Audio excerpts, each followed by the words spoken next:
J'ai 32 ans. Je suis une femme célibataire vivant seule dans un petit quartier à la périphérie de la ville. Au quotidien, je gagne de l'argent tout simplement en travaillant à domicile, en saisissant des données pour une entreprise qui s'occupe de la facturation médicale. Ce n'est pas une vie pleine d'excitation, mais elle parvient à payer les factures. Je passe beaucoup de temps seul, ce qui me convient. Depuis que ce qui est arrivé à mon ex est arrivé, j'ai traversé des moments difficiles ces derniers temps, en plus de l'isolement et de la solitude habituelle qui accompagne le fait d'être seul. Au cours des derniers mois, j'ai été submergé par une seule peur, un sentiment lancinant et lancinant que quelque chose ne va pas, vous savez, comme si quelqu'un me regardait ou me suivait. Comme si quelqu'un me regardait ou me suivait. Il se peut que ce soit le reste de ma relation malsaine, ou peut-être que je deviens fou à cause d'une solitude excessive. Quoi qu'il en soit, cela a été un gros poids pour moi. Alors, lundi soir, quand j'ai remarqué l'étrange tache sur mon plafond, j'étais immédiatement nerveux. C'était une marque sombre qui ressemblait vaguement à une main située au-dessus de ma table de travail. Y êtes-vous déjà allé ? Comment je n'ai pas remarqué ça ? Mon cœur a commencé à battre plus vite, alors que de terribles images traversaient mon esprit. Et si quelqu'un était entré par effraction dans ma maison pendant mon absence et s'était retrouvé dans le grenier ? Un étranger se déplaçant silencieusement à l'étage, me regardant depuis le grenier. Il m'a dit d'arrêter d'être si méfiant, c'était peut-être juste une fuite ou quelque chose comme ça. Cependant, j'ai choisi d'attraper une chaise et je suis allé enquêter de près, m'attendant à moitié à voir une scène effrayante comme un fantôme pétrifiant. La tache était complètement sèche et avec une croûte, certainement plus ancienne que je ne le pensais. J'ai mis un peu d'expérimentation et ça s'est transformé en une fine poudre qui m'est tombée dessus. La peinture a-t-elle déjà séché ? Plâtre ? Je ne pouvais pas l'exprimer, mais cela ne semblait pas effrayant. Avec un soupir de soulagement, je me suis excusé, riant de mon imagination exagérée. J'aurais aimé suivre mon instinct. Plus tard, j'ai été réveillé par un bruit fort, comme si quelque chose de lourd était tombé à l'étage. Mon cœur s'est brisé quand j'ai entendu des pas indubitables grincer au plafond juste au-dessus de mon lit. Marcher lentement, prudemment, un pas à la fois. Je suis resté là, espérant que ce n'était encore que mon imagination. Mais peu de temps après est venu le son que je n'oublierai jamais. Le grondement de l'écoutille du grenier qui s'ouvrait. Quelqu'un ou quelque chose était là-haut. À ce stade, mon instinct de survie s'est déclenché. Chaque muscle de mon corps s'est resserré alors que je me préparais à m'enfuir. Je savais que je devais sortir de cet endroit, aller dans un endroit sûr et demander de l'aide. Cependant, les mouvements étaient lents et prudents. Paraphrase. Cependant, les mouvements ont été effectués lentement et avec précaution. Si je courais jusqu'à la porte d'entrée, y arriverais-je avant qu'il n'atteigne les escaliers ? Et s'il marchait devant dans l'allée et bloquait mon chemin ? Le seul moyen de m'échapper était par la fenêtre arrière. Je suis sorti de sous les couvertures, glissant pouce par pouce, en restant aussi bas que possible. Peu à peu et avec difficulté, j'ai fait des pas lents à travers la pièce complètement sombre vers la fenêtre. Les marches sont restées au même rythme régulier à mesure qu'elles se rapprochaient des escaliers. J'ai fait un effort pour ne pas y penser, me concentrant uniquement sur le fait d'arriver à la fin sans causer de problème. Finalement, au milieu de l'obscurité, j'ai atteint la fenêtre et je l'ai rapidement ouverte. Une brise printanière fraîche est arrivée, apportant l'odeur des fleurs nouvellement épanouies. Un moment de calme étrange tout en éprouvant une terreur absolue. Je pouvais voir le McDonald's de l'autre côté de la rue, comme un phare dans la nuit avec ses arches jaunes vifs, symbolisant la restauration rapide qui est généralement proche de tout danger qui pourrait survenir. J'étais sur le point d'ouvrir la fenêtre quand soudain j'ai entendu un bruit fort venant du couloir devant ma porte, suivi immédiatement d'un frisson glacial, comme si quelqu'un testait la poignée de porte dans la pièce. Mon cœur a bondi. Ils étaient déjà en route. Il n'y avait pas de temps à perdre. Sans hésitation, j'ouvris la fenêtre et me jetai sur l'herbe mouillée, me grattant les genoux sur la terre humide. J'ai couru vers la rue comme une chauve-souris fuyant l'enfer, un peu aveuglé par l'obscurité, mais tellement terrifié que je m'en fichais. J'ai couru vers la rue comme une chauve-souris fuyant l'enfer, un peu aveuglé par l'obscurité, mais tellement terrifié que je ne me suis pas inquiété. Quelques maisons plus loin, J'aperçus la lumière rouge familière provenant du salon des Sophies, mes voisins que je connaissais à peine mais qui étaient sur le point de devenir mon seul espoir. Essoufflé, j'ai frappé à leur porte avec mes poings. Le marteau d'acier froid battait si fort que c'était comme un coup de feu. Une lumière de Porsche a été allumée et M. Johnson a émergé, un homme chauve dans la cinquantaine, avec une expression surprise dans les yeux. Avant qu'il puisse dire quoi que ce soit, j'ai crié « Il y a quelqu'un chez moi, tu dois appeler la police !» Et je me suis effondré contre le cadre de la porte, en pleurant. Lorsque vous avez peur pour votre vie, l'importance de l'éducation est mise en veilleuse. Il n'a pas hésité, Dieu merci. En quelques minutes, des voitures de police se précipitaient dans la rue de toutes les directions. Les lumières clignotaient et les sirènes retentissaient. Quand ils sont entrés chez moi avec des fusils tirés, je ne pouvais que m'asseoir et regarder dans un désespoir silencieux, me demandant quel nouveau cauchemar m'attendait à l'intérieur. Quelque temps plus tard, alors qu'un matin brumeux se profilait sur le quartier, un enquêteur impassible s'est approché pour m'interroger. Un intrus était en fait à l'intérieur, attendant peut-être de cambrioler l'endroit, a-t-il expliqué, jusqu'à ce que je rentre accidentellement à la maison et que je les surprenne en train d'espionner.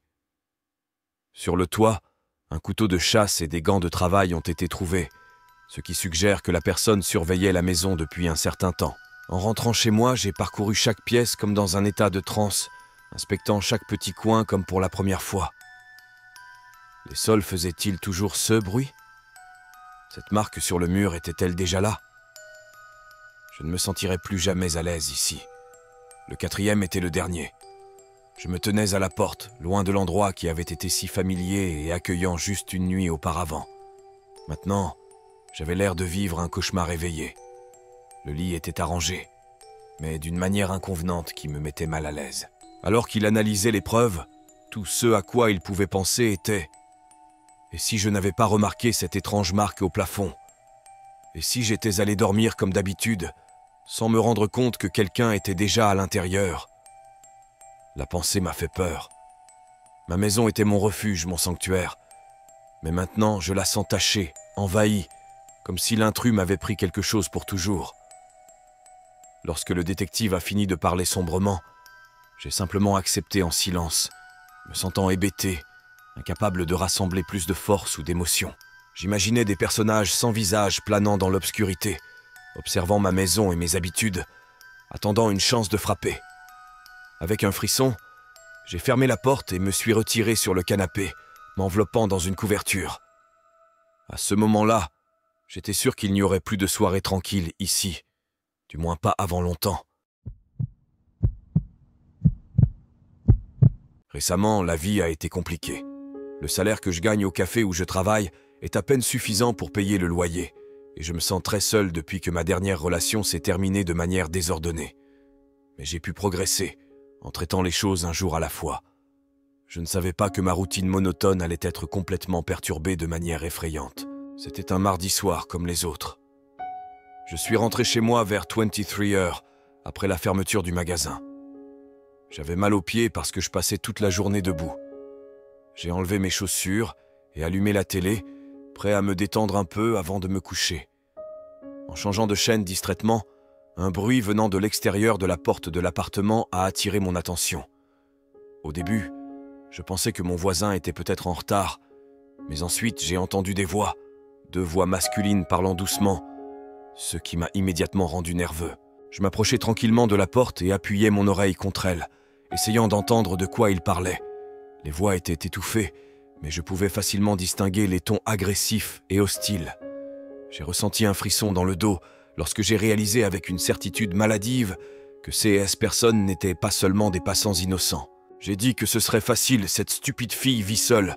Nous devons juste entrer rapidement avant qu'elle rentre à la maison, a déclaré l'un des individus. Mon cœur a commencé à battre dans mes oreilles. Il débattait pour entrer par effraction dans mon appartement.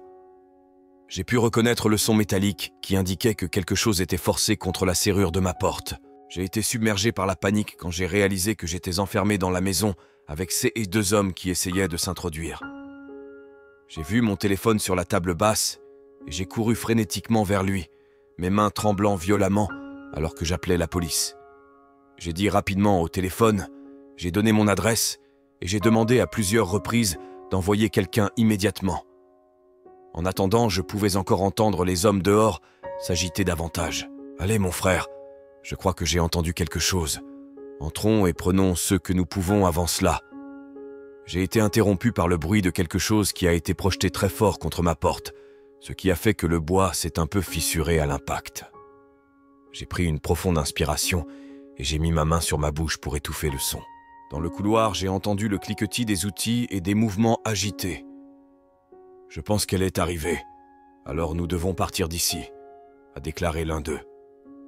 À ce moment, un son caractéristique de sirène résonna toute la nuit, semblant venir de toutes les directions. Les deux hommes ont commencé à jurer beaucoup, et je pouvais entendre le bruit de leurs pas se déplaçant dans le couloir. Plus tard, j'ai entendu des coups forts à ma porte et j'ai reculé. « Police, ouvrez !» j'ai dit en serrant la main. J'ai déverrouillé les serrures et 2 policiers à l'air sérieux ont poussé la porte, armés. Immédiatement, j'ai commencé à pleurer de peur, pointant d'un doigt tremblant la porte cassée. Ils ont immédiatement évalué la situation, un officier demandant du renfort et l'autre essayant de me calmer et de comprendre ce qui s'était passé. « Ça va, maintenant tu es en sécurité », a déclaré le jeune homme, la rassurant en rangeant l'arme. Une femme a appelé pour signaler que 2 hommes tentaient de s'introduire dans la propriété. Ils ont été vus fuyant à pied. Nous devons être vigilants. J'ai eu du mal à me calmer, mes mains tremblaient encore violemment. Ils étaient au dehors essayant de s'introduire. Je les ai entendus. Ils avaient des outils. Ils étaient sur le point de me voler, murmurai-je, encore secoué. Le policier a sorti un bloc-notes et m'a regardé sérieusement. Pouvez-vous les décrire ? À quoi ressemblaient-ils ? Que portaient-ils ? Je ne les ai pas vraiment vus, mais j'ai entendu l'un d'eux évoquer l'idée de prendre ce qu'ils pouvaient avant de rentrer à la maison. Ils ont commenté les outils métalliques qu'ils utilisaient sur ma serrure, a-t-il dit avec difficulté à parler. Il a noté quelques informations. C'est bon, au moins tu n'as pas ouvert la porte. Qui sait ce qui aurait pu arriver ? Mon collègue appelle des renforts, nous allons enquêter sur la zone, mais ils ont probablement déjà fui. Il est préférable de réparer une telle porte dès que possible et de la garder verrouillée pendant un certain temps. Les heures suivantes ont été un fouillis d'interrogatoires de police, de photos de la porte endommagée et d'une fouille de la zone. J'ai cherché le moindre signe des intrus possibles, mais ils avaient vraiment disparu comme des fantômes dans la nuit, après avoir terminé leur rapport et m'avoir assuré que j'avais des amis ou de la famille chez qui je pouvais rester. Les flics sont finalement partis, me laissant seul à réfléchir dans le silence assourdissant de mon appartement. J'ai dû passer la moitié de la nuit éveillé, assis sur le canapé, revivant les pensées dérangeantes dans mon esprit, imaginant les sombres conséquences. Qu'auraient fait ces hommes s'ils étaient entrés ? Ai-je été ciblé exprès ou suis-je simplement une victime aléatoire de la malchance ? Les variables inconnues m'ont troublé, surgissant sans cesse et perturbant mon esprit pendant des semaines. J'étais toujours en état d'alerte, sautant au moindre bruit dans le couloir et retenant ma respiration chaque fois que j'entrais dans mon appartement. En regardant en arrière, j'ai remarqué des signes que quelque chose n'allait pas, mais j'ai décidé de ne pas y prêter attention. Nous ignorons toujours les signes, n'est-ce pas ? Avant qu'il ne soit trop tard. Tout a commencé comme une journée de travail normale. Je me suis levé, je me suis douché, j'ai déjeuné et je suis allé à mon travail à la banque. Les chiffres et les valeurs, c'est ce qui définit ma vie. La plupart des gens trouvent la documentation ennuyeuse, mais je ressens un étrange sentiment de confort dans les livres en boîte et les feuilles de calcul. Probablement mon patron dirait que je suis très prudent, suivant tout à la lettre dans les moindres détails. C'est ma nature, être privé même de manière obsessionnelle. Alors que je rentrais chez moi dans les rues calmes du quartier, j'ai remarqué que la même camionnette banalisée se tenait devant moi à l'intersection. Lorsque nous nous sommes croisés, nos regards se sont rapidement croisés dans le rétroviseur de la voiture. Le chauffeur était un vieil homme grossier, portant une casquette de baseball usée baissée sur les yeux. Il m'a juste regardé froidement, avec une expression vide. Je pouvais sentir la chaleur de son regard sur moi, et j'ai frissonné involontairement. Je me suis retenu, je me suis grondé. « Vous êtes très méfiant. Vous montrez beaucoup de méfiance. » Certains diront peut-être que la journée s'est déroulée sans événement majeur, comme il est d'usage. J'ai continué à travailler tard, à terminer certains rapports, et je ne suis parti que lorsqu'il faisait déjà nuit, vers 20 heures. Alors que je me dirigeais vers ma voiture dans le parking vide, je ne pouvais m'empêcher de sentir que quelque chose n'allait pas. Une vieille camionnette rouillée est passée lentement, puis a fait un retour avant de continuer sa route. C'était inhabituel, mais j'ai essayé de ne pas m'en soucier. Nous entendons tellement d'histoires effrayantes. Il est facile de laisser libre cours à votre imagination à cause de chaque petit détail. Quand je suis arrivé à mon garage, la camionnette n'était plus là. Tu n'as aucune raison de t'inquiéter. Seul mon esprit me joue des tours. J'ai cuisiné un repas léger, regardé la télévision et fait quelques travaux ménagers avant de me préparer pour me coucher vers minuit. Quand j'ai fermé les rideaux, j'étais paralysé de voir, au loin, derrière l'imposant chêne au fond de ma cour, la porte rouillée typique de cette camionnette éclairée par la lumière de la rue. Mon cœur battait vite pendant que je regardais, mes mains tremblaient. Après un long moment, les lumières de la camionnette ont finalement été allumées et elle a conduit dans la rue. La police est arrivée rapidement et n'a trouvé aucun signe d'effraction, mais a pu identifier des empreintes de pas dans la boue autour de la propriété. C'est peut-être juste un passant, a déclaré l'officier, essayant de me rassurer, mais ses yeux racontaient une autre histoire. Il pouvait aussi détecter ma peur. Pendant les jours suivants, je suis resté à la maison avec les rideaux fermés, effrayé de ceux qui pourraient attendre dehors. Mes collègues ont remarqué que j'étais nerveux et m'ont demandé si tout allait bien. J'ai essayé de changer de sujet, mais la vérité est que je ne me sentais pas bien. Cette nuit-là, quelque chose en moi a profondément changé, et il semblait que je m'effondrais progressivement. Je perds le contrôle maintenant, pensais-je d'une voix tremblante. C'est probablement juste une étrange coïncidence. J'ai vérifié à nouveau toutes les serrures et je suis allé me coucher, me retournant au lit presque toute la nuit. Plus tard, je me suis réveillé avec un bruit métallique fort venant de l'extérieur. Soudain, je me suis assis, faisant très attention. Quand j'ai cessé d'entendre le moindre bruit, j'ai commencé à me rassurer. Mais j'ai vite réalisé que la fenêtre de la cuisine était ouverte, laissant entrer une brise fraîche. Ce n'est pas le cas. Je le garde toujours fermé. Je suis sûr qu'il y a quelqu'un ici. À ce stade, j'ai appelé la police. Il n'y avait aucune camionnette inconnue, ni aucune présence menaçante en vue. J'ai commencé à me demander si toutes les pensées que j'avais étaient le résultat d'un surmenage et d'un stress. C'est à ce moment que j'ai remarqué un papier plié placé dans la fissure de la porte d'entrée. Les mains tremblantes, je l'ai ouvert pour lire le message manuscrit. C'est moi. Juste ces mots, tranchants et terrifiants comme un avertissement de mon pire cauchemar. Je me suis effondré au sol, pleurant intensément, essayant de comprendre la terrible situation dans laquelle j'étais impliqué. Que voulait-il de moi? Qui était? Qu'entendait-il par « il pouvait me voir » ? Étais-je paranoïaque ou étais-je vraiment en danger? La paranoïa n'a fait qu'empirer. J'ai réalisé que ma maison et mon lieu de travail avaient été envahis et que quelqu'un ou quelque chose surveillait chacun de mes mouvements. Les enquêteurs à qui j'ai tout raconté semblaient sceptiques, comme s'ils pensaient que j'étais juste une femme anxieuse à la recherche d'attention. Les pensées n'arrêtaient pas de tourner, me faisant souffrir. Vendredi matin, j'ai enfin atteint ma limite. Quand je suis arrivé à la banque, j'ai réalisé que la même camionnette était garée là, comme si elle m'attendait. C'était la limite. J'ai reculé la voiture et j'ai roulé sans but, effrayé de rentrer chez moi, mais encore plus terrifié par les intentions de cette chose dans la camionnette. Je suis finalement arrivé dans une station-service bondée, cherchant rapidement tout signe de la camionnette. Finalement, elle n'est pas apparue, et après plusieurs heures, j'ai enfin eu le courage de rentrer chez moi. Il n'y avait pas de voiture inconnue en vue, et tout semblait complètement normal à l'intérieur. Peut-être que finalement, mon esprit a abandonné. J'ai rassemblé quelques objets de valeur personnelle, et je suis parti cette nuit-là, sans direction précise, mais sachant que je ne pouvais plus rester à cet endroit. Même si je suis en sécurité ailleurs, je ne peux pas me débarrasser de ce sentiment constant de terreur. La solitude et mon imagination exagérée me conduisent-elles au bord de la folie? Y a-t-il encore une force maléfique qui me suit? Je n'en serai jamais sûr. Tout ce que je sais, c'est que les cauchemars à propos de cette camionnette banalisée et de l'homme qui la conduisait me hanteront pour toujours.